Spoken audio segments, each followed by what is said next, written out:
बिस्मिल्लाहिर्रहमानिर्रहीम। MS news HD5 की नाज़रीन अस्सलाम वालेकुम। उम्मीद है कि आप लोग सब खैरियत से होंगे। जो मेन टॉपिक है वो है कि जस्टिस नुसरत हिलाली ने आईनी बेंच का या आईनी कोर्ट का हादसा बनने से क्यों इनकार किया। आप नीचे कमेंट में ज़रूर बताएं कि इस पर आपकी क्या राय है।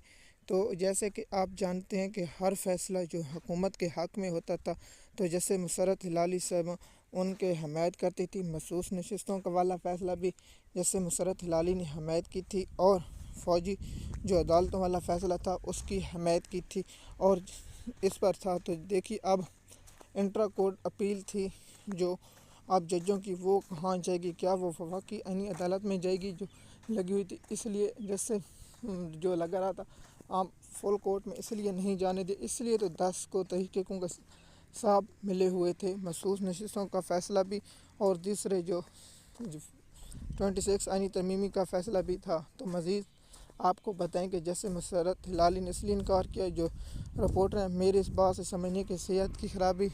तो बाज़ रिपोर्टर यही कहते हैं कि इसको तो सब हाई सुप्रीम कोर्ट का भी जज नहीं बनना चाहिए था। हम आईनी अदालत के जो जज हैं उन पर भी बात करेंगे। शुक्रिया।